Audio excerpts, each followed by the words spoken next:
Hello, and welcome to another special presentation of the Radulich and Broadcasting Network Summer Blockbuster Review Series. Thank you all so very much for joining us. There's a lot of these floating around. We appreciate that you choose us. If you like the shows, tell a friend. We appreciate word of mouth, because we don't have an advertising budget or sponsors or any of that fun stuff. All right, tonight I'm your host, Robert Winfree, and we'll be tackling the monster success. The smash hit of the weekend, Dawn of the Planet of the Apes. Good grief. Over $70 million opening weekend. Absolutely crushed Transformers, crushed the box office, exceeded all expectations. Huge hit, so we're going to talk about this one right now. And I say we because the Radulich and Broadcasting founder, spiritual patriarch, and all-around go-to guy, the one-man mitzvah from Florida, Mark Radulich, is here with me. How you doing, Mark? I am full of pantsless aggression. Let's talk about monkeys and apes. It's the best kind of aggression, I think. That's what my wife says. All right, I'm not gonna. The looks you just gave me seems to disagree, but I'm convinced that she's wrong. Pantsless aggression is the best kind of aggression. All right, I agree with you. I mean, if for no other reason than it will unnerve your opponent. I mean, you charge at someone when you're not wearing pants, they will have a brief momentary lapse in judgment and cognitive function. That's all the opportunity you need. All right. Listen, if you're ever in a bar fight and somebody says, "Hey, stop looking at my woman," and challenges you to a fight, first thing you do is drop trowel right down to your ankles and waddle over to them. They will back away because, as we all know, don't punch the crazy person. That's generally how you leave the crazy people be. Because, that's right. Psychosis develops insane amounts of strength because the pain reflex in your brain doesn't work properly. All right, enough about that. But since we are talking about monkeys, being pantsless kind of fits. Indeed. A little background. A couple of years ago, I think it was 2011, Fox decided to come out with Rise of the Planet of the Apes. If I confuse everyone out there, just a brief disclaimer, I will probably confuse Rise and Dawn a few times tonight. Not because I don't understand the difference in the movies, just as a result of their names sound similar, their premises are similar, and so if I confuse them, I know which movie I'm talking about in my head. I just, if you have no problem discerning the two, then just understand that I know what I'm talking about. I'm just confusing the names. But can I jump in here for a sec, Robert? What they did was they rebooted the entire franchise.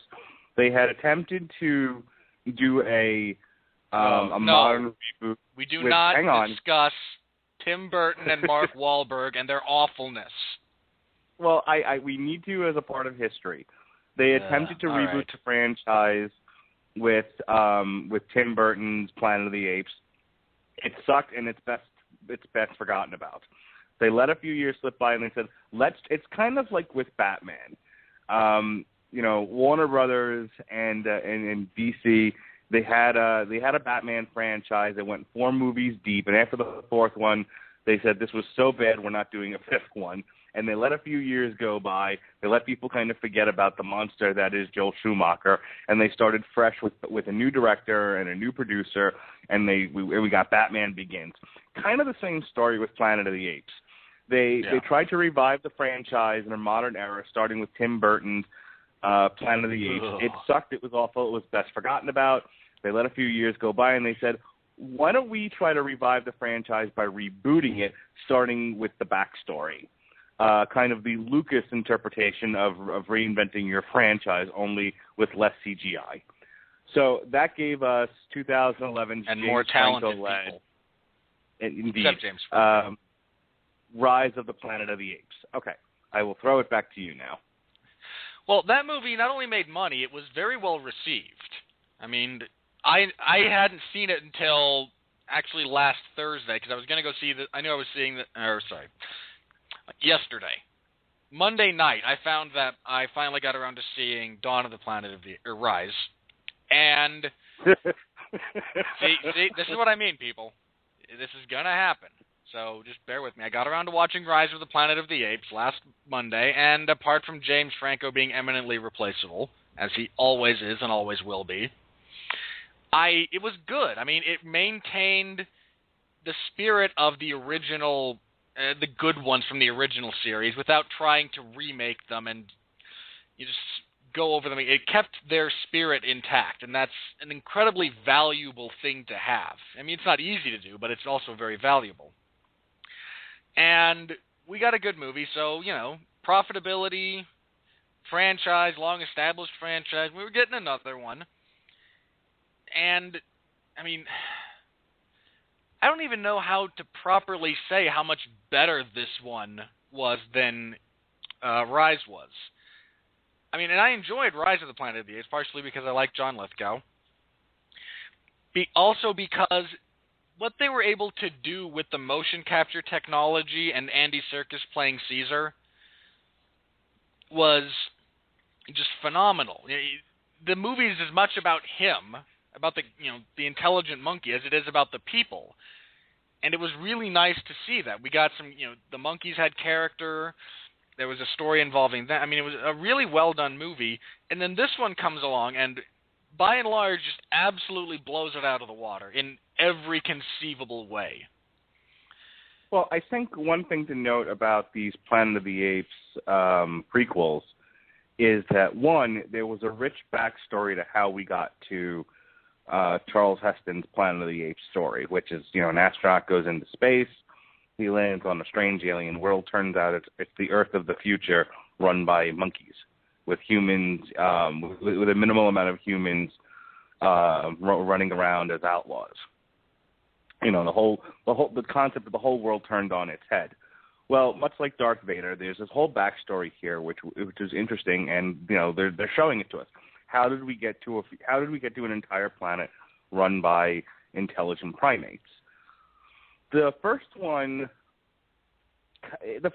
you don't even really get to any of that until the end. It's just a story about an impassionate scientist trying to save his father and throwing caution to the wind, and sort of this series of human errors that lead to an intelligent ape deciding to turn on its human masters, and creating a world full of intelligent apes.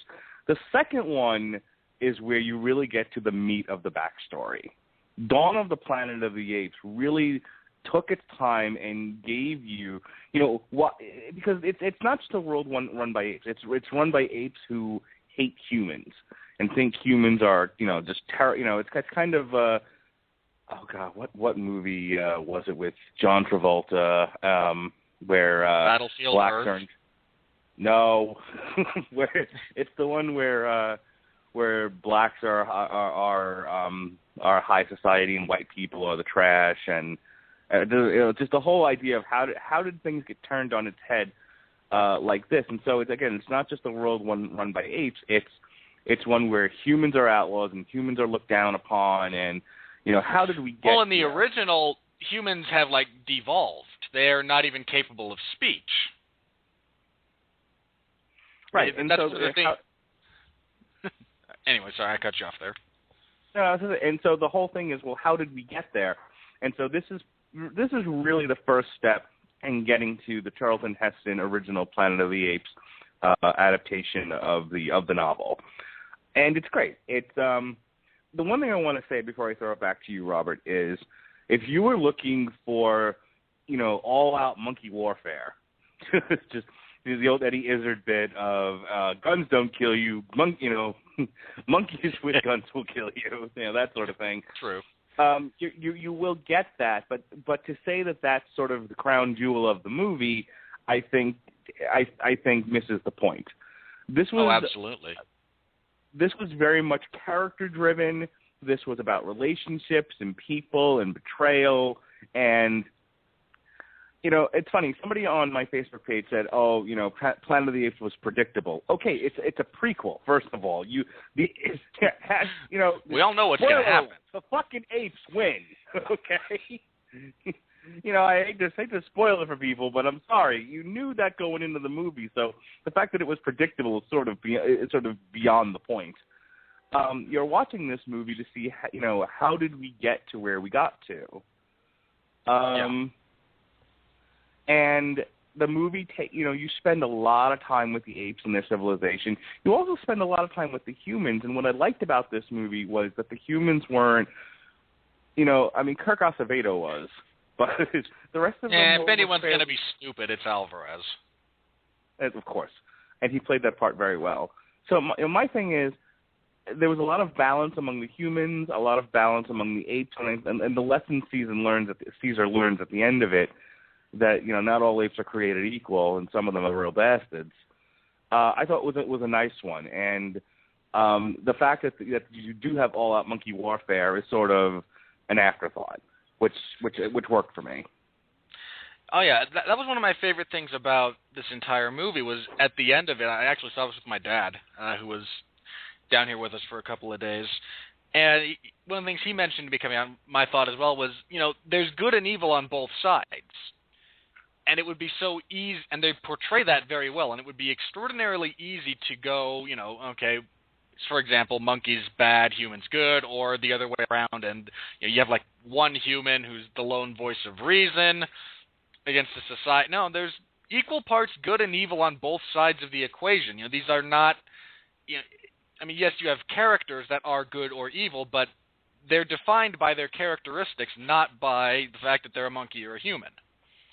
It's really intelligent storytelling and strong characterizations that work for this. And, because if you don't do this properly, it comes off as cheap. Right. The one thing it's like I'm going to keep comparing it to the Star Wars prequels, because I do feel like as a framework, it works well as a comparison. The problem I think a lot of people had with the prequels, aside from the obvious ones, and I want to just stick with the discussion here and not get into silliness, was that at the end of the day, you were being forced into a position where you're rooting for the bad guy. Anakin Skywalker is gonna fall and gonna become a murdering psychopath running around the galaxy force choking people. But you're forced to cheer for him for 2.5 movies because he's written as the good guy, which was a huge mistake on Lucas's part.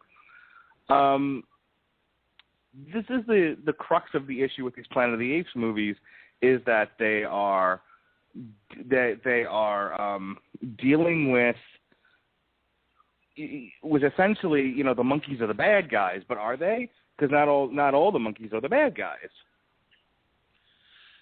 It's a tightrope to walk, and part of it really makes me interested to see, because look, we're going to make money off of this movie from a financial standpoint. Odds are we're going to get another one.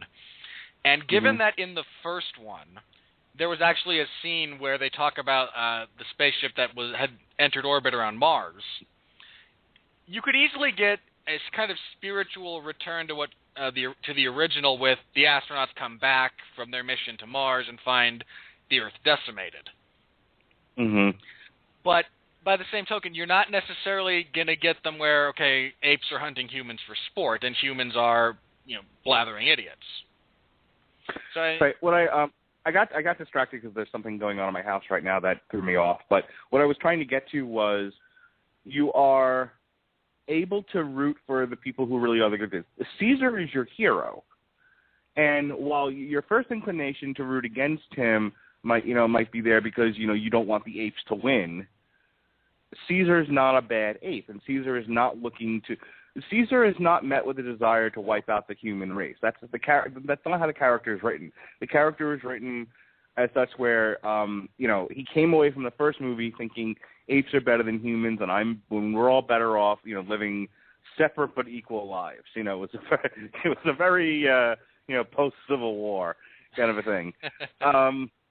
You live on your side of the tracks, we will live on our side of the tracks, and just leave each other alone. And he comes away in the second movie, more of, well, some apes are pieces of shit, some humans are pieces of shit, and at the end of the day, I still have to fend for my family. And he has a great line at the end of it. He was like, I thought we had a chance for peace, but monkeys, the apes started a war, and humans won't forgive. And it's one of the great lines in that whole movie. That sentiment, right? That he and find the actor here, so I won't be stumbling over his name. He and Jason Clarke, who plays Malcolm.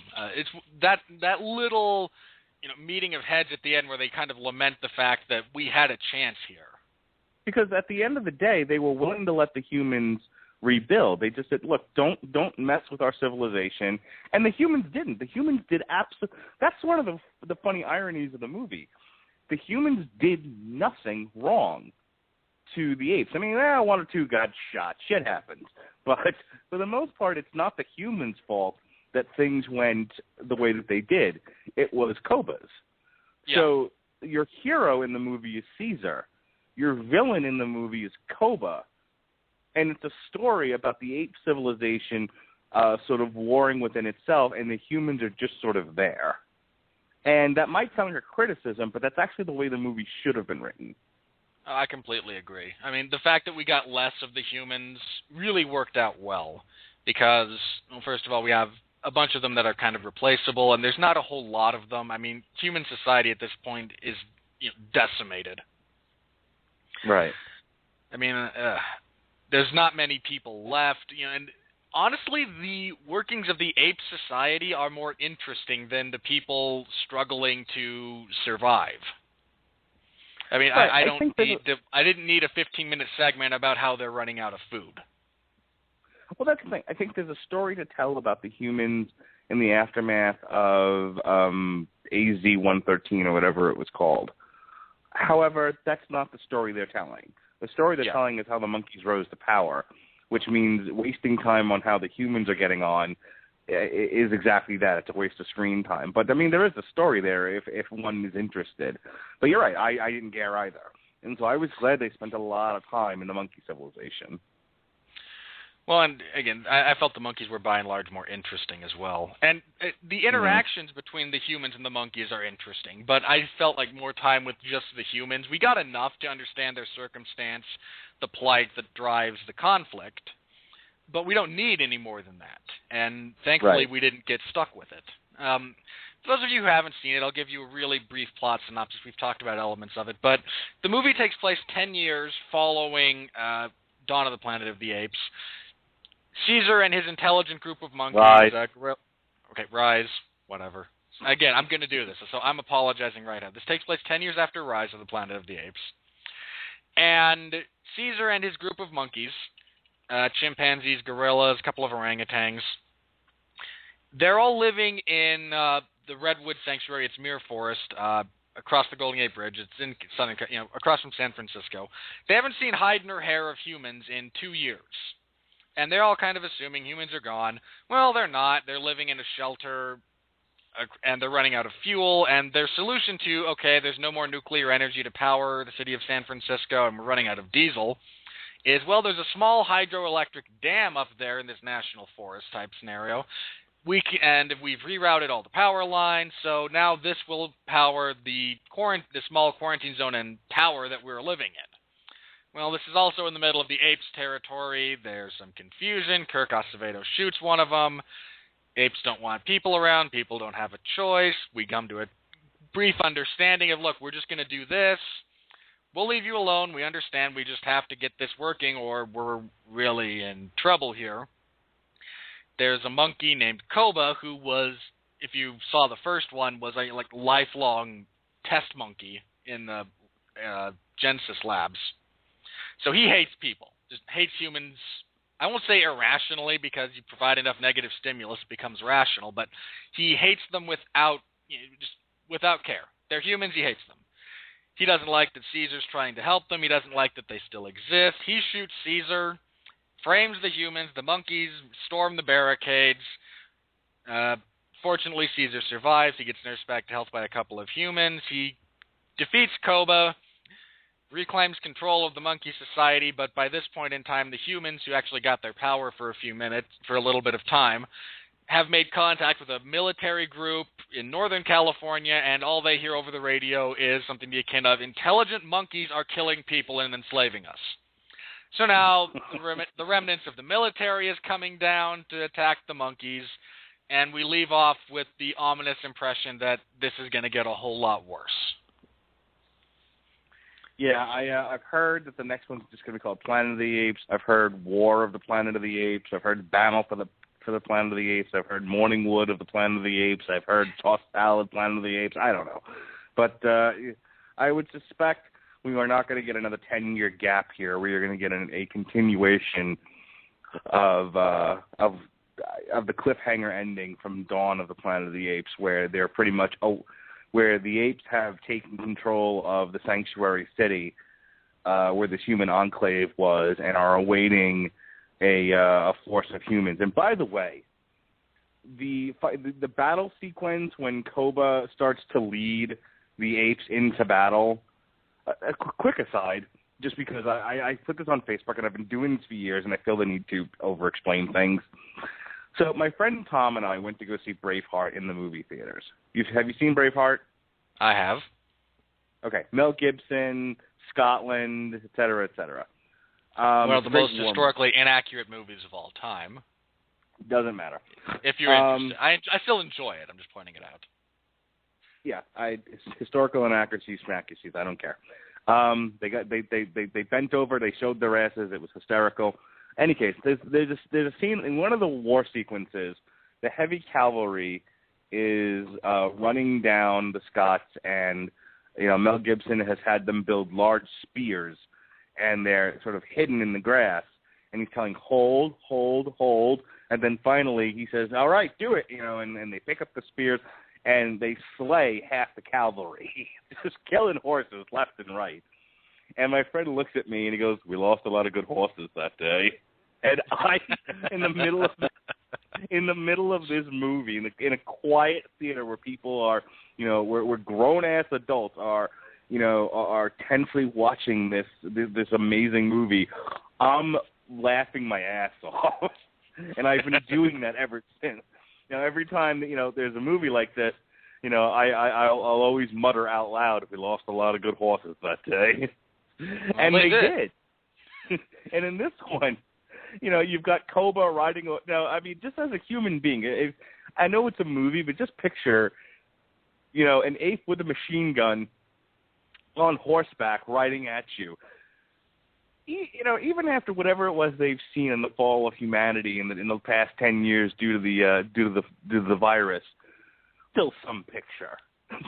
That's not something you see every day. No, that is definitely one you look at and go, well, now I've seen everything. Boom. So yeah, a monkey riding bareback with a machine gun coming at you is a pretty scary image. And but the humans. The monkeys have not exactly, figured out, modern combat. So they're just rushing headlong into bullet fire, and the humans are just mowing down the horses. And I'm looking at them, and I just turned to the stranger next to me in the theater. I didn't say this time, "Please don't shoot me," but I did say, "We lost a lot of good horses that day." And he kind of just looked at me like, "All right, watch the fucking movie, fatty." I'm curious, what did you think about that scene? I mean, it just in general, because here's my perspective. Koba has spent time trying to convince people, the rest of the apes, that we need to go to war, we need to wipe out the humans right now, and we're going to nip the humanity in the bud. They're not going to re-civilize, and we're all going to be better off. And Caesar's stance is staunchly, we don't want to go to war here. It's a bad thing. How many of us will die killing them? It's not worth it. If we, come to some kind of peaceful understanding where they stay over there, we stay over here, it's not worth all the lives that we will lose if we engage in this. And that's his stance, and he has seen some stuff that leads him to believe this is correct. And there are apparently mutterings around in the ape community that, no, I think Koba's right. One of them happens to be Caesar's oldest son, Blue Eyes. And then you get into this horrific battle sequence, and Blue Eyes starts to see, he looks around and he sees all of the apes dying, and some of them are being immolated, and just all this senseless, essentially, slaughter. And you can see his, wait a minute, maybe my dad was right, I should have listened to him in the first place. But, just to go from a society that is, okay, we hunt, we gather, we are all happy here in the woods, to because war is a horrible thing. I mean, that's a traumatic experience. What did you think about how they kind of visually illustrated Caesar's point about we need to avoid this if at all possible? It reminded me of the song "What Are We Fighting For?" What are we fighting for? The world got smaller, but the bombs got bigger. Holocaust on a hairpin trigger. Ain't no games to forget the score. What are we fighting for? This is just Koba is motivated by rage, but he's also motivated by the idea that I don't want the humans around to be. The humans are subspecies. They are. When you talk about war, you have to, in order to get your soldiers properly motivated to do what they have to do, which is murder, you dehumanize your enemy. This unfortunately leads to other things that are less than wonderful, rape and pillaging, and just soldiers acting untoward. I don't know how else to put it, but my point is, once you've dehumanized the enemy, because you need to motivate your forces to kill them and take control of the area and the resources. It's the whole point of war. It lends itself to a whole bunch of other ugly things. And in Koba's mind, that's exactly how he sees humanity, as for lack of a better phrase, dehumanized. They are a species to be done away with. And in this sense, Koba, if you ever played Risk, and you see that your opponent's got very, very few forces in an area, and you can just walk right over it and take it, and now you're in a much stronger position. Koba was smart. It wasn't like this. The thing about this particular villain is that he's not a mustache twirling, tie a damsel to the track, kind of I'm evil sort of a thing. He sees humans as competitive with the apes, and doesn't want them around. Just wants an entirely ape society with no competition from humans. Certainly, I think that's something historically humanity can identify with. We do that to each other. We don't want the Muslims around. We don't want the blacks around. We don't want this around. We don't want that around, et cetera. So, I mean, you can see where Koba is coming from, and he sees that humans have got this arsenal of weapons. So, first rule of warfare: make sure you've got plenty of guards surrounding your armory, for God's sakes. Yeah. Well, no, the humans are a couple of drunken hillbillies. Yeah, exactly. So that was the first mistake. And he sees that there's an opportunity here to increase the position of the ape society, and he took it. And it was just a matter of knocking off the leader and creating a situation where the apes would follow him.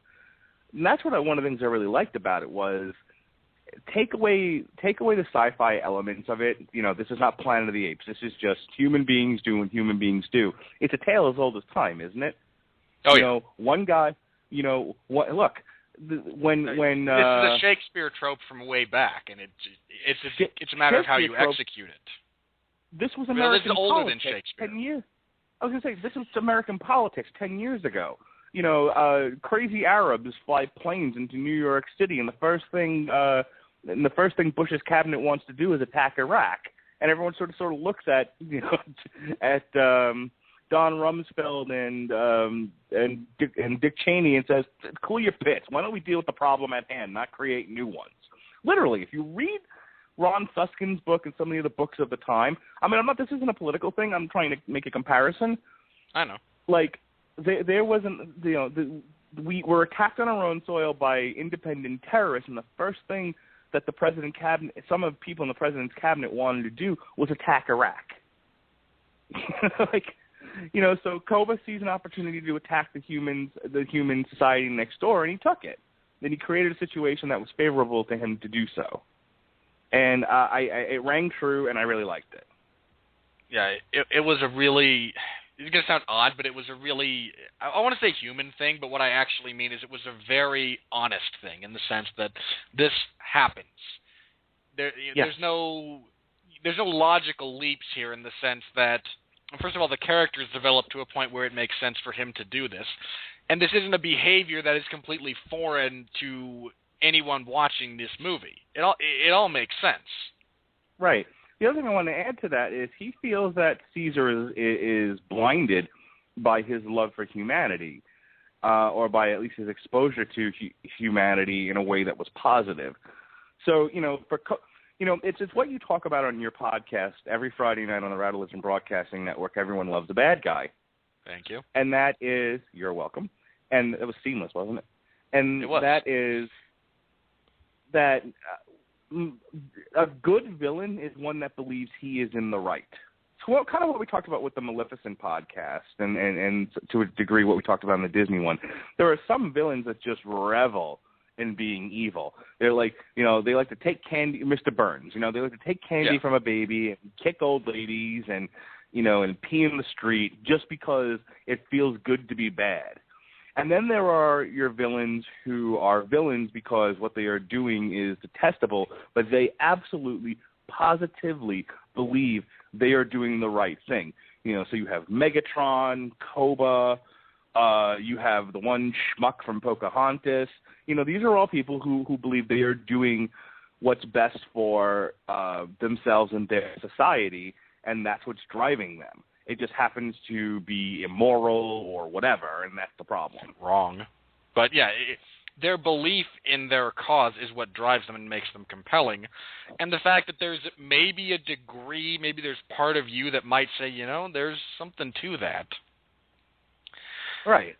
I absolutely need to make sure we get this in here before we try and squeeze it in at the end, but I have nothing but good things to say about Andy Serkis coming out of this movie.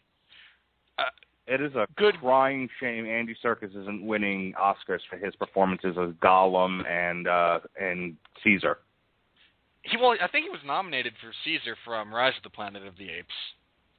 Mm-hmm. Well, he should win it this year for Dawn. Hands down, not just the dedication that he puts into making the physical, because all of the apes were done with motion capture. And I think a few of them were just strictly digital creations for a couple of the sequences, but by and large, they're all done with, all of the acting portions are done with motion capture. This includes the face. So all of Caesar's facial reactions, the way his eyes move, the subtle body language, that's all coming from Andy Serkis. And I believe his voice was used for Caesar as well, just by the by. I think it is an absolute crying shame, like you said, bordering on a travesty, that because he deals in the world of motion capture, I don't think he's going to get the recognition he deserves. Because he is so compelling.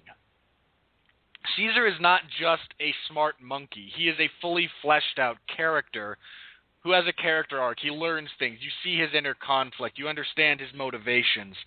I mean, it's a monumental testament to the writing and as well as the acting and direction that this is. He could have been, kind of either one note or an afterthought, and in the hands of a lot of directors and writers, that's exactly what he would have wound up being.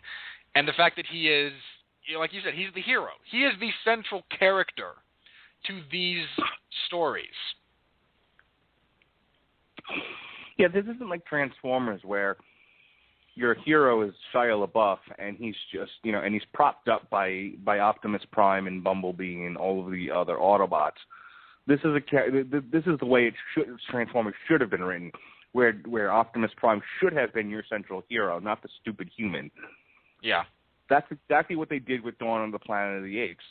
Is they made the right guy the hero, and the humans are just there as plot devices, or obstacles. It really was the same thing in Rise too. I mean, yes, James Franco eats up a lot of screen time, but this was Caesar. But yeah, it was Caesar's story. This was Caesar's He's the one story. with the arc. He's the one who learns things. He's the one who experiences things. James Franco was just there to be James Franco. Right, and you need James Franco in the movie to get things rolling, and you don't have one without him. But these movies are about Caesar, just as the prequels were about Anakin and Darth Vader. Only much better written. But yeah, Andy Serkis, really the whole cast, everyone that was involved. I mean, the guy that plays Koba. I mean, look. I will. Let me say this. It's just second.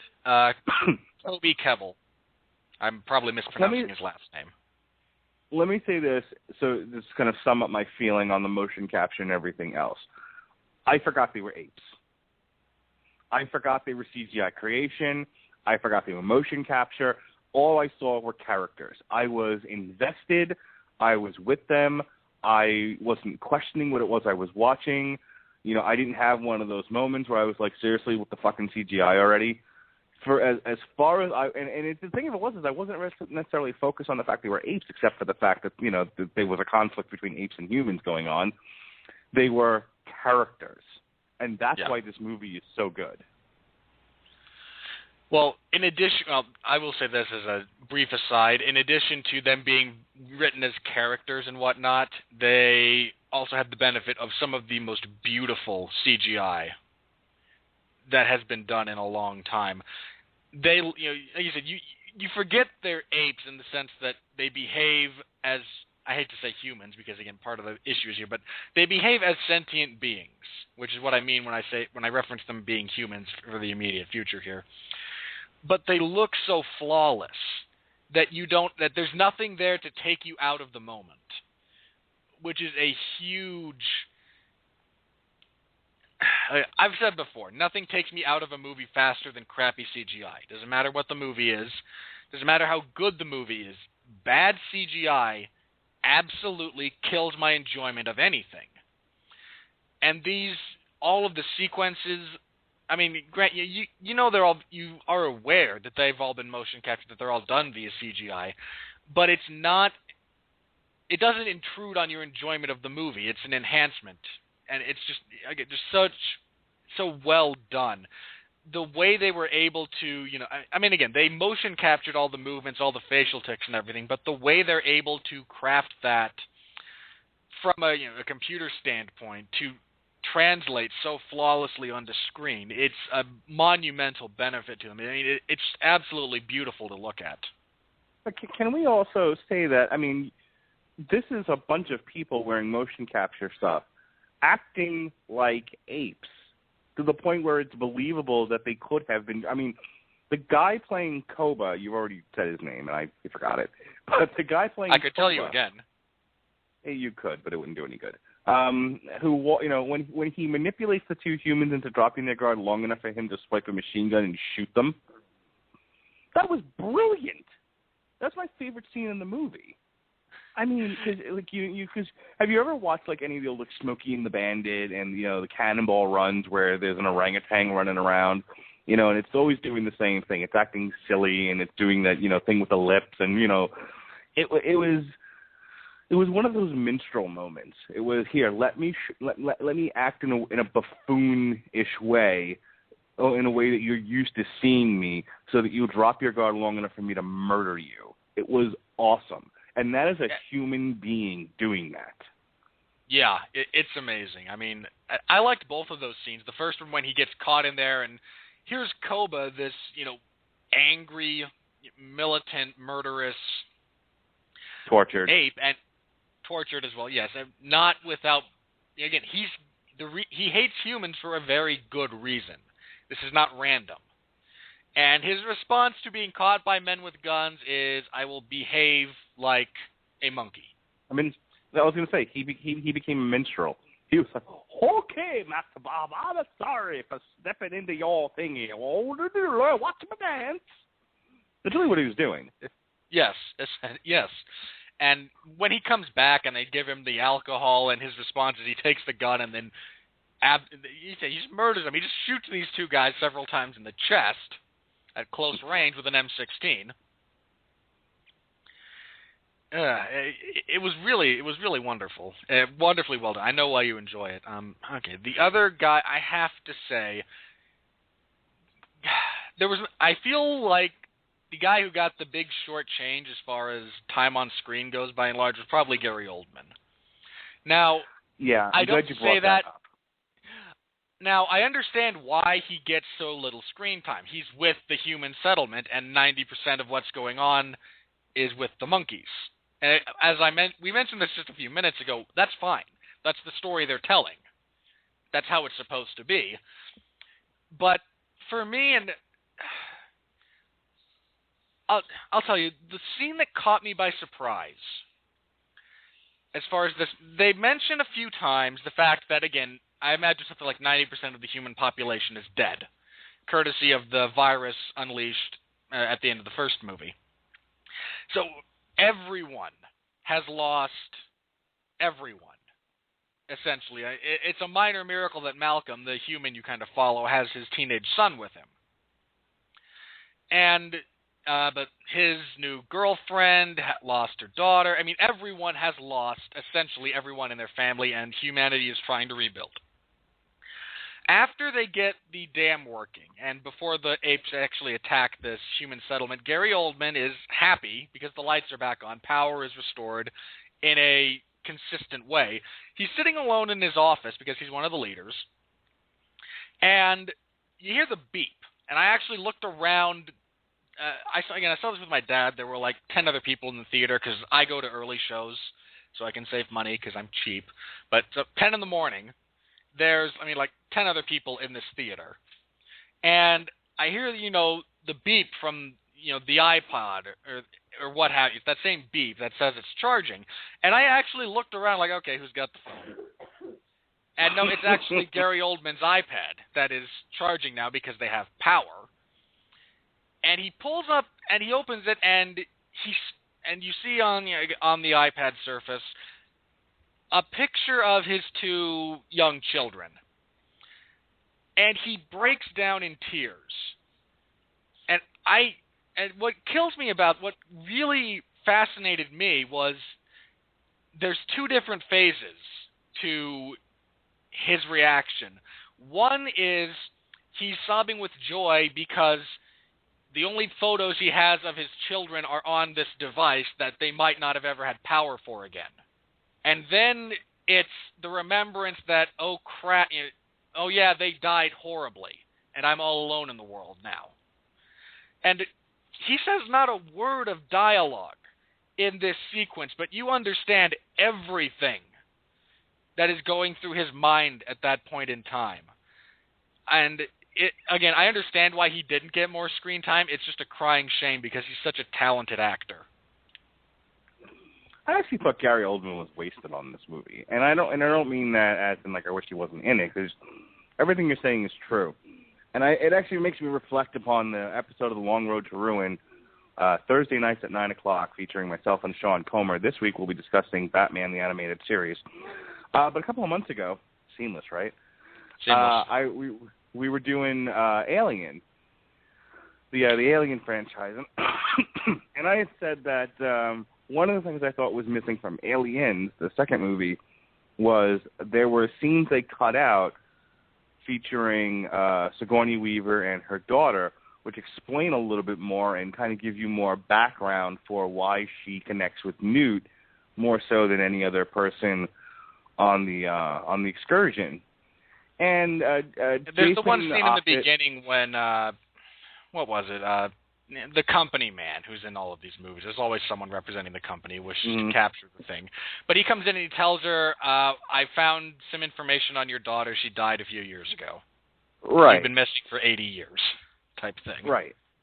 And and I said, look, I wish they had kept that in the movie. I felt like it gives you a more richer experience. I felt like it fleshes Sigourney Weaver's character out more.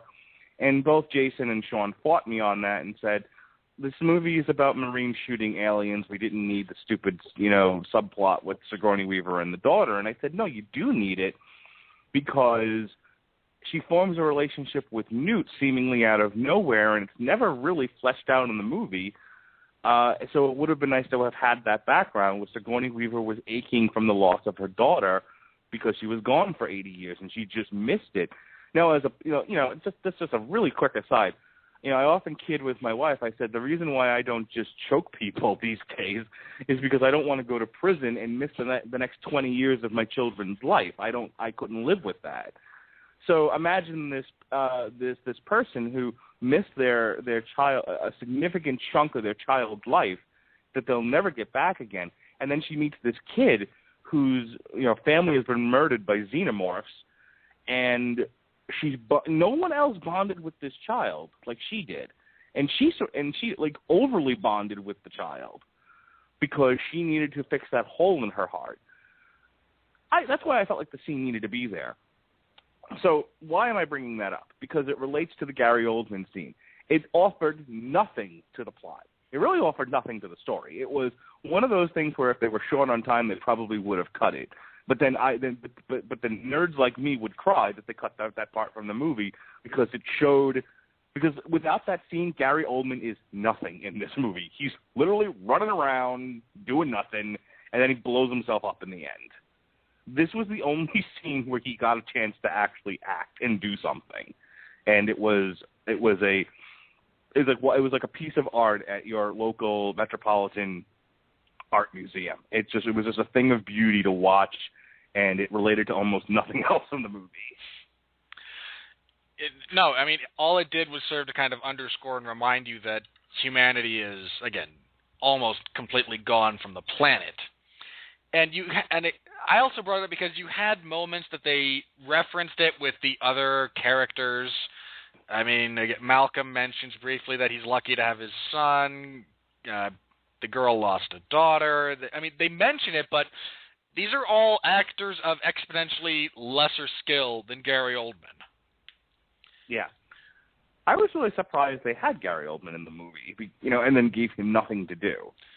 There were so many nameless, faceless actors you could have given that role to, if they weren't going to do anything on screen. I mean, the guy that gets to do stuff and really is the star of the human cast is the one that plays Malcolm. And I will tell you, it's like when people reference characters from Lost for me. Like the broad who plays the broad who plays Tariel from the Desolation of Smog is referred to in a lot of. Yeah, she's referred to as Kate from Lost, which doesn't mean anything to me because I never watched Lost. So I felt like he was at. I'm sure he's in something that everyone knows him from, but I've never seen this guy before in my life. Or when a character from any number of HBO dramas, and it's all the same group of people, like that whole East Coast group of actors that show up in like The Wire and Oz and Boardwalk Empire. I mean, I'm surprised they didn't use someone from that group, NYPD, whatever, or Law and Order, that whole group. I'm surprised they didn't use someone from there because that's the kind of person you would really want in that role if you're going to give him nothing to do. And yet they use Gary Oldman as if to say, Gary Oldman's in this picture. Come watch. No one's coming because of Gary Oldman. They're all coming to watch the apes kill humans. Come on now. I was kind of lured in because Gary Oldman was there.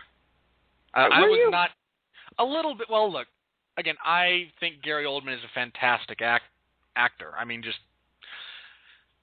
I was kind of on the fence because, I hadn't even seen the first one until I realized you wanted to do this.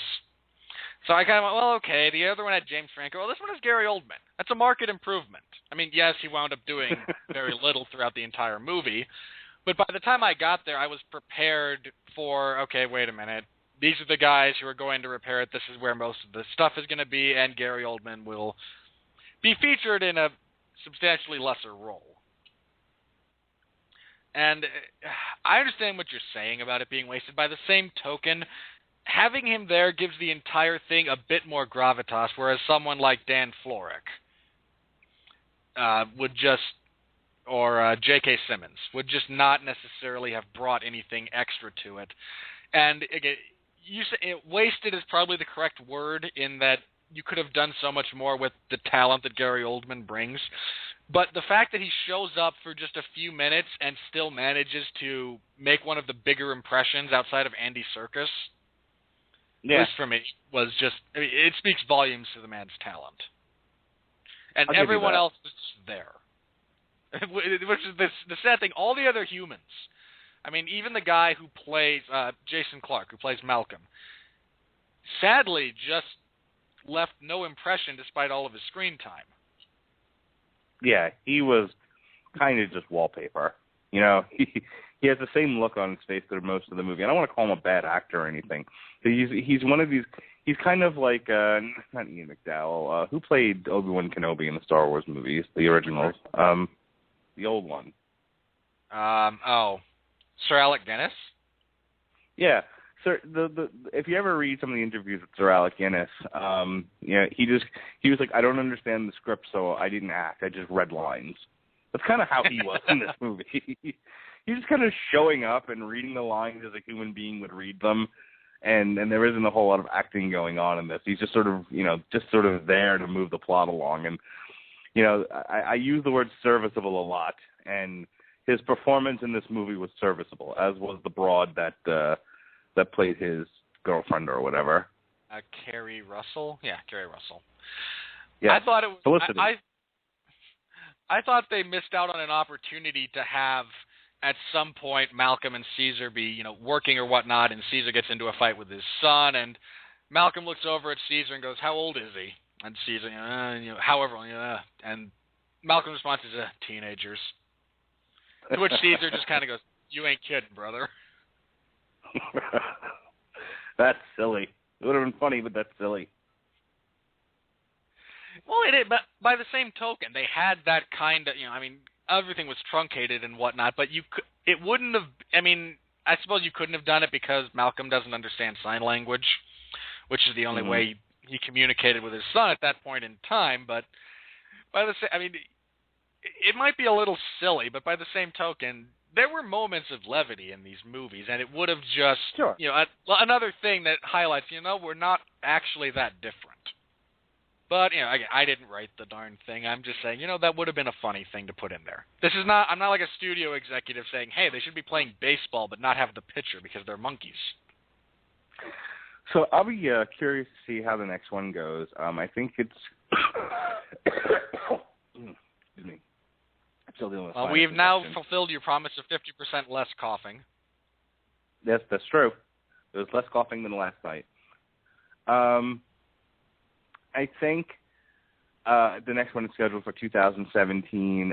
It's obviously going to be the last war between the humans and the apes before the apes sort of conquer the planet. I'm guessing is what the plot line of this one will be. The early indications are they've applied for a July 29th of 2016 release, which may or may not get pushed back. So. Here's my thought on this. I'm curious to see what kind of condition they're going to write the humans in as far as the military is coming to rescue the humans from the ape takeover in San Francisco, and how that's going to relate to a bigger Planet of the Apes civilization. Because one of the things I noticed about the battle sequence in this one was, you had outgunned humans being run down by a massive force of apes, but the apes had, they had one weapon, really. They had guns that they stole from the humans, but they had no battle strategy. It was literally run. It was just run straight, run them over. By sheer force of will and volume. By definition, we're going to get a different thing because Caesar thinks very strategically. They bring up in the first one that he plays chess very well. He's not going to do what Koba does, and we're going to charge blindly forward. If he's going to engage in battle, he's going to be thinking and strategizing. My point is, if there's a working military out there, I'm be curious to see what advantage they're going to give the apes, or how they're going to give the apes an advantage over an efficient killing machine that is the U.S. military. And so what kind of shape are they going to be in, that sort of thing?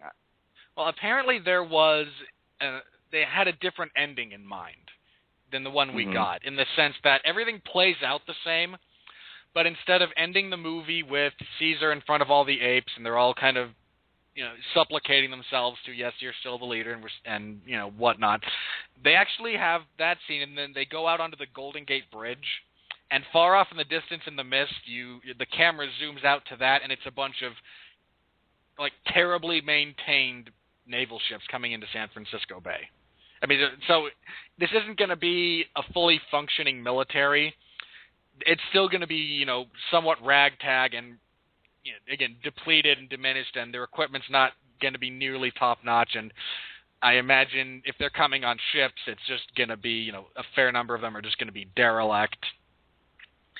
But this isn't going to be, there was a couple of military bases that were completely unfazed by this. This is it's a military operation, but we're still dealing with kind of the leftovers of human society by this point.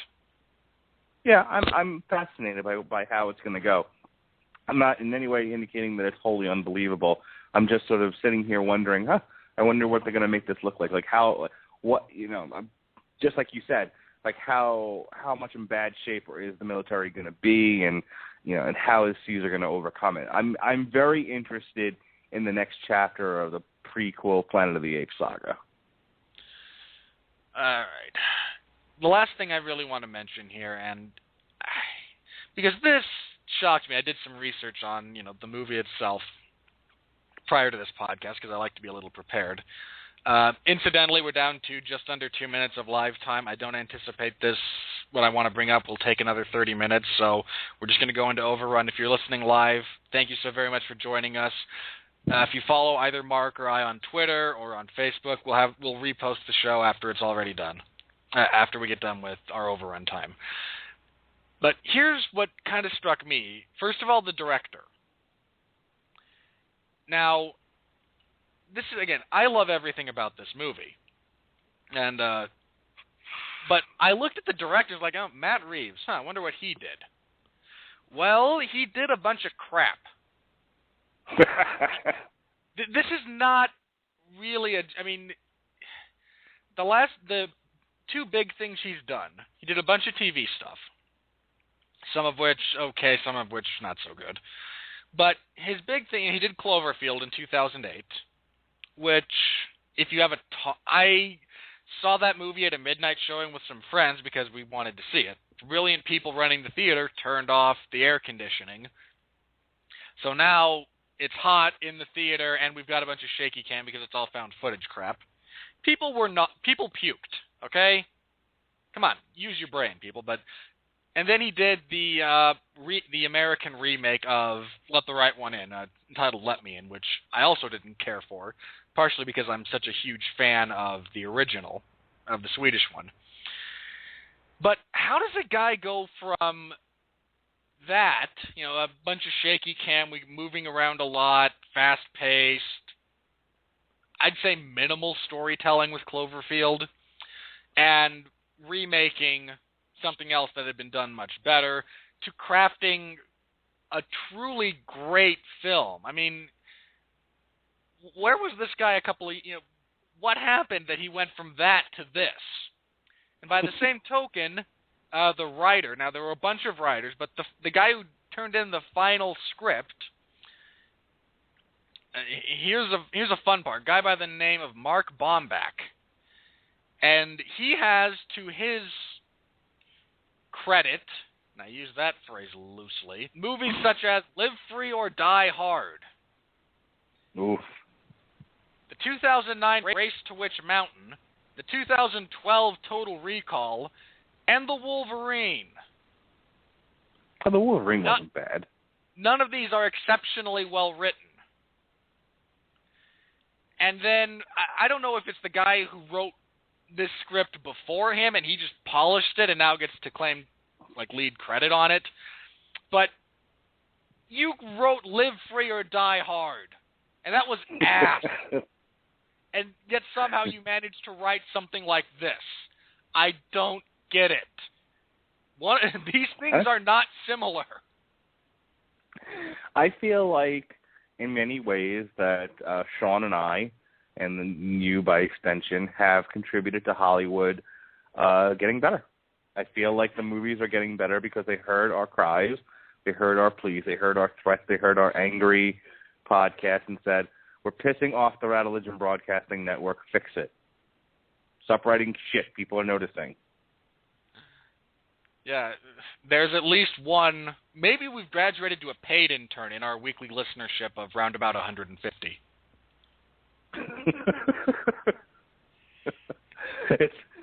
We don't have very high listenership, but we have important listenership. We have the people listening. That's right. The people listening to our podcast are decision makers. They're shot callers in Hollywood. That's the only explanation I can give you. And maybe that's why they haven't. That's why they don't tell everyone else about us, because they don't want other people getting the ideas we propagate. Because we give away all kinds of great ideas. and I want to make sure I say this. I base this on absolutely nothing. Not a darn thing. All right. Now, this has been, all things considered, this has been a darn good summer for movies, and I want to touch on this briefly before we start closing up shop here. Now, you have maintained throughout the summer that the best movie has been Captain America: The Winter Soldier, followed by X-Men: Days of Future Past. I assume this movie is now number 1 or 2? Where do you rank this amongst all the other summer blockbusters? Captain America, number 1. X-Men, number 2. Dawn of the Planet of the Apes, number 3. Okay. And I'm telling you right now, tied for last place. You know, I could kind of go back and forth on this, but last place is either Godzilla or Maleficent. Probably Maleficent, because the more I think about it, the more I realize it really was a worse movie. But I did not enjoy Godzilla. All right. Well, it's interesting to me that you would say those two are your least favorite, because I know where my last place stands. Oh, yeah? What's that? Yeah, Michael Bay, you jackass. Oh, see, I like Transformers. I enjoyed it. I know we talked on God, nearly that podcast 2 hours forever. about that. Yeah. Incidentally, if you follow Mark on YouTube, you can hear him and I talk for nearly 2 hours, which is about an hour less than that movie's running time. Yeah, and if you listen to this podcast and go, I don't really want to see two guys agreeing on how great a movie is and jerking each other off, go find our Age of Extinction review and watch Robert Winfree and I nearly get into a fist fight over Age of Extinction. It was quite a podcast. But I enjoyed Transformers. We can agree to disagree, which is where we land on that. It was probably the most enjoyable of the Transformers movies. That doesn't mean I actually liked it or it's any good. That's I enjoyed it. And I know everyone thought Godzilla was just the greatest thing, and I'm bored as shit watching this. Which is why, and I wasn't bored watching Maleficent. It's just not, like, Godzilla was structurally a better movie. Well, it was also structurally flawed. Like, hey, look, here's Aaron Taylor Johnson for 30 minutes at a stretch doing human stuff, when we came to see Godzilla fight other monsters. Well, that was the thing. Like, I'm reading all this stuff about how one of the things that made the Godzilla great was that it was a great reflection of the old Godzilla films. So why I'm giving it credit for that, but that just makes me think I'm never going to enjoy any of the old Godzilla films. If that's what I'm have the mentality of I like watching giant monsters fight in suits. I mean, that's really kind of where your head has to be. Last year, my favorite movie of the summer was Pacific Rim, and that was 2 hours of robots punching monsters straight up in the mush. That's what I paid my money for. That's what I got. I was happy. Come on, you had at least 2 hours of horrible accents. Well, whatever. I don't care, though. The accents can be bad. That doesn't bother me as long as I'm getting plenty of robots punching monsters, which I got. But kind of getting back so we can close out here, I think it goes like this. Captain America, X-Men, Planet of the Apes, Spider-Man, Transformers. What else have I seen so far? We've probably now reached Godzilla and then Maleficent. That's right. And I suspect I'm going to love the Expendables. I'm not counting. I've heard a rumor that's rated PG-13. Is that true? Because if so, I will just be depressed. Every one of us is expendable. Let's see. PG-13, yeah. Oh, God. Come on, people. So I go watch those movies because they're violent, over-the-top action movies. I don't wish to see my violence or my language stunted because we must appeal to the widest demographic. As long as I'm entertained, I don't care. Let's see. Fair point. Since you see, I don't. I'm not so hard to please here. All right, 2014, the year in film, Wikipedia. There we go. I'm looking on it. So since April, starting with The Winter Soldier as being our beginning point, though I did go see RoboCop. Oh, all right, I forgot how to Train Your Dragon. I'm not even counting it. Just like I'm not counting Rio 2 either. I'm not counting the animation. All right, so Captain America was actually March, it says here. Yep. It should be April, though. Then there was The Amazing Spider-Man, which I saw. X-Men. Godzilla. Maleficent. Did not go see 22 Jump Street. Transformers, I saw. Dawn of the Planet of the Apes. Okay, yep, that's all of them. You haven't seen Edge of Tomorrow? No, didn't. I don't buy Tom Cruise in an action role.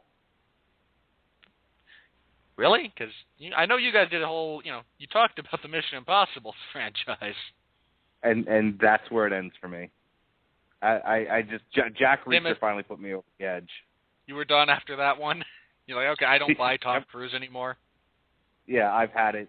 You're 3 feet tall, and suddenly you're a fucking ninja. I'm done with you. Which is, incidentally, kind of my issue with Mark Wahlberg. Who'd have thought? No, I haven't seen it. I've just heard good things, and one of my brothers saw it, so I actually have to get his opinion on it. But all right. Okay, since that's going to wrap us up here, I believe the next one we're going to be discussing is coming out in, August, Guardians of the Galaxy?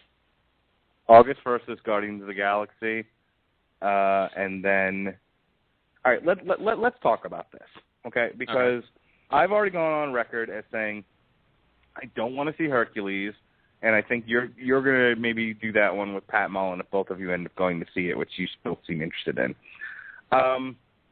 I have zero interest in going to see Teenage Mutant Ninja Turtles. I wasn't a huge fan of the product. I know that you and Jason Teasley did a whole thing on it, and you guys were both, in love with the Turtles. The Turtles, I was never really into the old Eastman and Laird black and white super serial comic book, and nothing that they did with the Turtles ever really made me a fan of it. I understand. Yeah. I firmly believe the Turtles were a generational thing. You had to be a certain age at a certain point in time, and you were just inundated with them and now have this deep affection for them. Right, and I was a little too old for the Turtles when the Turtles really hit. And they hit in a way where I didn't like the adult version, and I didn't like the kiddie version either. It was just, I was...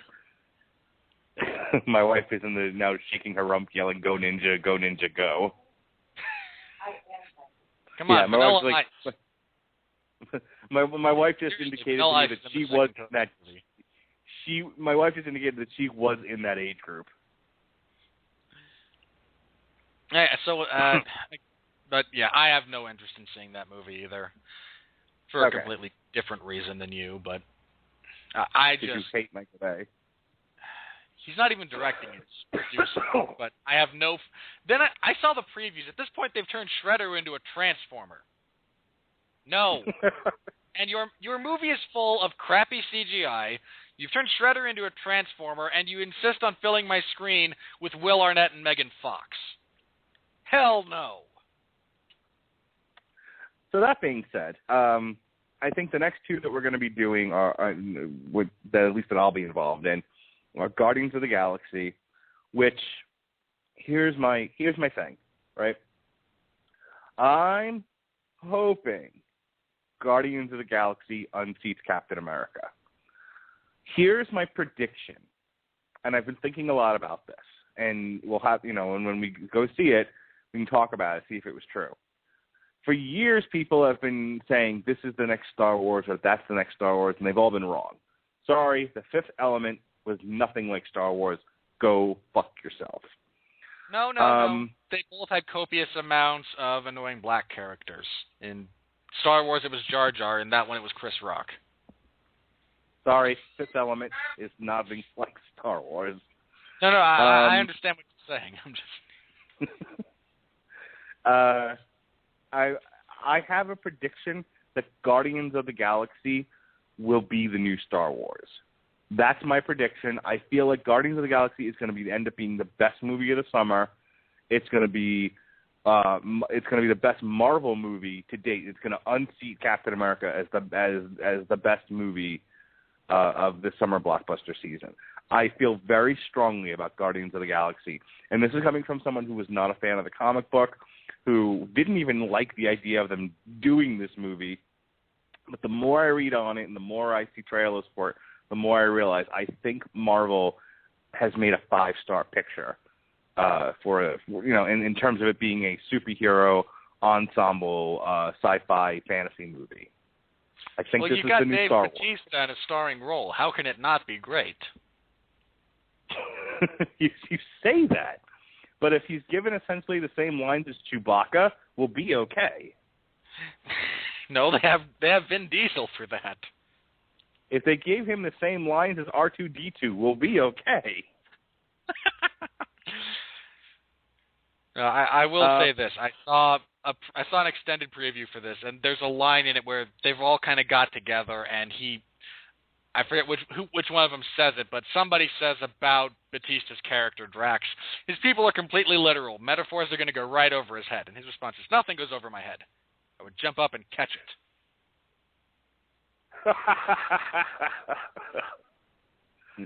That's awesome. And then, of course, look, that whole movie is going to wind up being carried by the talking raccoon. Probably. Which I'm not complaining about, mind you, because Rocket Raccoon is awesome. Yeah, well, no, Bradley Cooper isn't terrible. I just don't want to see him in any more Hangover movies. Sorry, so we have Guardians of the Galaxy on August 1st, and then we have The Expendables on August 15th.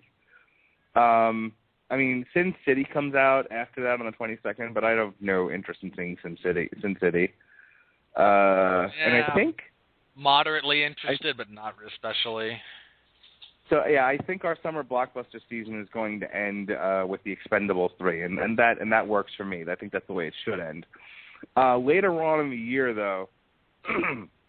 So are we going to do our Oscar? We're going to extend this into Oscar season reviews as well, because that's all that comes out in October and November. No, I'm not doing anything. I'm not doing anything during that period. But I will tell you that the holiday season has got a couple of movies that I think are worth reviewing for the Radulich Broadcasting Network. And here we do animation, big hit animation and actual blockbusters, So we got Big Hero 6, which is the Marvel Disney animated feature that's coming out November 7th. I haven't seen any of the Hunger Games movies, but if someone says go see it because I want to talk about it, I guess I will. Here we go. December 17th, The Hobbit, The Battle of Five Armies. That I intend to review. All right. That I intend to be opening night. So that's what I would want to do as we close up the end of the year is the Hobbit and Big Hero 6. All right. All righty. I will make sure that I see those to review with you, and I'll get with again Pat and possibly Jason if there's anything that you've mentioned that you don't feel like reviewing that they want to do. I'm potentially down to host and discuss them. Yeah, I don't see any comedy movies. I know there's like a Horrible Bosses coming out and Dumb and Dumber, and there's not enough bullets and not enough guns to make me go see these. So Dracula Untold looks interesting. I am kind of interested in that one. Luke Evans, really a solid actor who winds up being believable in those kinds of roles. And, for as much as I want to, for as much as we all railed against why if we have to turn the villains into heroes, if they do this as kind of the tragic fall from grace story of Dracula, I'm completely down. And I also have no emotional response because vampires get portrayed as heroes all the time, and it's not worth my energy to get upset about it. Okay, apparently Paranormal Activity 5 has been pushed off until 2016. I'm hoping it's pushed out until ever time. For as much as I love those first two movies, God, they just fell off a cliff. Chris P. Landon confirmed there is an endgame plan and that it would take a few more movies, including Paranormal Activity 5, to complete the Paranormal Activity story. Oh, dear. I'm pretty sure you're full of shit. You don't know what you're doing. The fact that you constantly rewrite established canon just because you feel like, no, I want to do it this way. No, there is no end game. There is no overarching story. You're throwing crap at the walls after you had 2 good movies because you have to try and drag this out and get as much money out of it as humanly possible. And I'm okay with that, but your narrative and your movies suck. Don't try and feed me that line of crap. So we got an end game. Take 7 more movies, but we got it. So the 5th installment of the franchise was scheduled to premiere in 2014. The film was originally slated for an October 2013 release, but then was later delayed until October 2014. Subsequently, in June 2014, the film was delayed again to 2016. The film is set to feature Katie Featherstone, the only actress to appear in all 5 installments. Paranormal Activity 5 will be directed by Gregory Plotkin, editor of the past 4 Paranormal Activity films. This movie marks Gregory's directorial debut. Paranormal Activity 5 will follow mysterious hauntings that take place in a newly moved family. The family consists of 4 members, including Ryan, a game developer. Hauntings in a newly moved family. Wow, we're breaking new ground here. Yes, we are. Ryan's wife, Emily, a housewife described as more serious than her young husband. She's constantly on the go, does yoga, and loving, has an air of maturity about her. Their 6-year-old daughter, Layla, described as fearless, opinionated tomboy, and Ryan's younger brother described as less fitter, less funkier version of his brother. I now immediately realize that all of these characters will be deeply unlikable, and I will once again be rooting for Toby. All right. It's a good thing we decided to do a review of Dawn of the Planet of the Apes and have talked about everything but here. In this last, and you said we weren't going to use up another half an hour of time. Well, I didn't anticipate the couple of different rabbit holes. But all right. Okay, that is going to... final thing we're going to say, go see this movie. If you think you will enjoy it, you will. If it looks like it might appeal to you, this is an extraordinarily well-made movie. Andy Serkis is just wonderful. I mean, again, it's a crying shame he does not get the recognition he deserves for his skills and his talents. And it very effectively sets up what I assume will be a third one in a couple. Again, they're aiming for 2016. That's probably going to be enough time if everything goes relatively smoothly. And again, great movie. Can't recommend it enough. You should go see it. All right, Mark. Anything you got to plug? Tuesday night was the debut, finally, of the Whiskey Rebellion, a joint jam between the Casual Heroes and the Radulich and Broadcasting Network. For lack of a better phrase, it is a spiritual continuation of PC Live, The Right Hook, and the old Whiskey Rebellion, where we take a look at current affairs, politics, whatever else is going on in the world. In the future, there'll probably be some MMA talk, where not the kind of stuff that you guys do on your Sunday show, but more topical oriented things, not fight breakdowns, that sort of thing. But we got our first show off the ground. It's also an opportunity for Gavin Napier to discuss various conspiracy theories out there. We started with our first look at the Denver International Airport. Our next show will close out that discussion. We'll talk a little bit more about some of the specifics of it, and we've already got some stories lined up for that. So that's going to be Tuesday night. This past week it went 10 o'clock because neither one of us was prepared to go when we were supposed to go at 9. This week coming up, we'll be back to 9 o'clock again, presumably. Next Wednesday night, who are they called again? Cheap Seats. The Cheap Seats will be in its new Wednesday spot. They'll be alternating with us here, doing the movie reviews while we're still doing them, and then as time goes on, other stuff will go opposite them here on Wednesdays on the Radulich and Broadcasting Network. Thursday night is your new night for what used to be Tuesday nights. So this Thursday is Long Road to Ruin, Batman the Animated Series, Volume 1. Sean Comer and I will be taking a look at that. And then a week from Thursday is the Metal Hammer of Doom at its new time of 10 o'clock, where Robert Cooper and I will be looking at Louisiana's own Goat Whore. Goat Whore, ladies and gentlemen, their new album. It's fantastic. It's on Spotify. Get yourself a copy of Goat Whore. You understand what I'm trying to tell you? Goat Whore. Besides that, you That's can a charming look. name. It's awesome. Besides that, you can follow me on Twitter at Mark Radulich, and I'm on Facebook, Mark Radulich LCSW, and you can send your comments and concerns to mradulich@gmail.com. And I believe that's all the plugs I have for right now. Alrighty. As for myself, as Mark intimated, I host the 411 Ground and Pound radio show every Sunday at 8 p.m. Eastern. It's your weekly look into the wonderful world of MMA. Last episode, we reviewed the Ultimate Fighter 19 finale, and we lamented BJ Penn because he looked awful, and he sucked, and Frankie Edgar crushed him like a can that's been soaked in acid. And it still doesn't do anything for Frankie Edgar, other than, hey, look, I finished BJ Penn in 2014. We also previewed the fight card going on right now, UFC Fight Night 45. Headlined by Donald Cowboy Cerrone taking on Jim Miller. Can't tell you how psyched I am for that fight, which will be coming up in just a little bit. Should be awesome. Also, I forgot that the other card happened, that the next card happened this week. So on Monday, we had another show where myself and Jeff Harris broke down UFC Fight Night 46.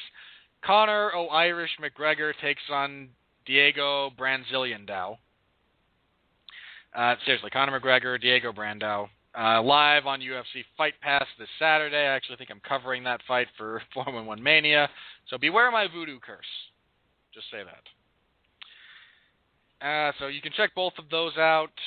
And again, this Sunday we'll be back. We'll be reviewing both of these events that have happened this week and previewing UFC on Fox 12. Ruthless Robbie Lawler takes on the immortal Matt Brown for a shot at Johnny Hendricks. The super fight. No title on the line, and two guys who, you may have heard of. Super fight. Completely deserves that title. Assuming Johnny Hendricks does not re-injure himself, and I'm not sure that he won't, because he's a UFC champion, which means injuries. Because I don't want to fight and defend the belt. I'd rather get injured in perpetuity. Seriously, bad trend. Super fight. All right. Super fight. Yes, super fight. So tune in for that. My show every Friday at 9 p.m. Eastern, Everyone Loves a Bad Guy, as Mark already mentioned. Last show, I had Pat Mullen on. We talked about professional wrestling villains from the Territory days. So, way back in the day. Ivan Koloff, Killer Kowalski, King Kong Bundy, Freebirds, Nick Bockwinkel, all that kind of good stuff. Up this week, I've got special guest 411 luminary Steve Cook, and we're going to be tackling the WWF at the time as it boomed in the 80s and potentially into the 90s. So we'll be tackling just the World Wrestling Federation and just over that time period. So Macho Man is a heel, Ted DiBiase, a bunch of other guys. The only two I'm not going to talk about are Bobby Heenan and Roddy Piper. They might get mentioned in passing, but that's because Bobby Heenan and Roddy Piper are both going to get their own podcasts because they're that awesome. So tune in for that. We're going to have a lot of fun, and we'll be moving forward from there. So tune in, me, Steve Cook, professional wrestling, a lot of fun. And my weekly column every Friday in the MMA zone of 411mania.com called Locked in the Guillotine. My last one, I examined the UFC's excessive number of shows, what it's leading to. This week, I'm probably going to do a positive piece on the UFC, because apparently there's more than enough negativity out there. So I'm going to look at how the UFC has diversified their income streams, the positives that have come out of their expansion, all the fun stuff that's come out of it. So I'm going to take a look. It'll be positive, unless there's a really awesome fight I want to preview, or there's something else more topical that comes up. So I feel like you're just rewriting the conversation we had the other night and taking credit for it. Possibly. It's all right. You can take my ideas and run with them and claim them as your own. Well, they're not just your ideas. And some of them are your ideas, but you've also, you got me thinking. And Jeff kind of mentioned the same thing. Sean mentioned it. Other people have brought this up to me. I have a forum, and I feel like potentially discussing it. Promise you, if it will make you feel better, I will mention that this was in part inspired by conversations I'd had with other people, among them yourself and Jeff Harris. I want to be mentioned by name and link to. I will not link you. Oh. I don't link anyone. I don't link anyone. It's nothing personal. I will, however, mention that you and Jeff Harris agreed on this. And the world did not come to an end. Well, not yet. All right, that's going to wrap everything up here from us.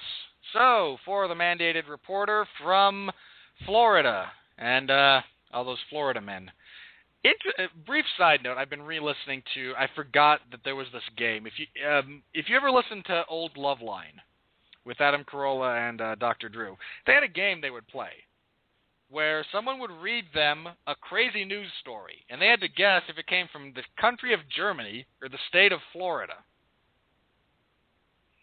Yeah, I've seen that before, and we've actually toyed around with doing that. If people may remember on the old Right Hook before it went away, John and I would end our podcast with Florida Man tweets, which was essentially, if people don't know what Florida Man is, somebody set up a Twitter account that's just called Florida Man, and it's like a picture of some homeless dude, and it's essentially just a collection of articles about the crazy shit people do in Florida. And what happens when all those New Yorkers get down there in the humidity and the heat? No, a lot of these people were born here. That's the fun part of this. Hang on, just say what you got to say, but just for some shits and giggles, I'll pull up a Florida Man or two. I've plugged everything I want to plug. I think we've hit everything from the network. And I was just gonna say, we're getting ready to close out here. So if you've got a Florida Man, let's. Yes, I do. I'd be interested. And all right, let's hear it. This one I think my wife would be interested in. Hey, Melissa, Florida man goes on breast pump robbing spree.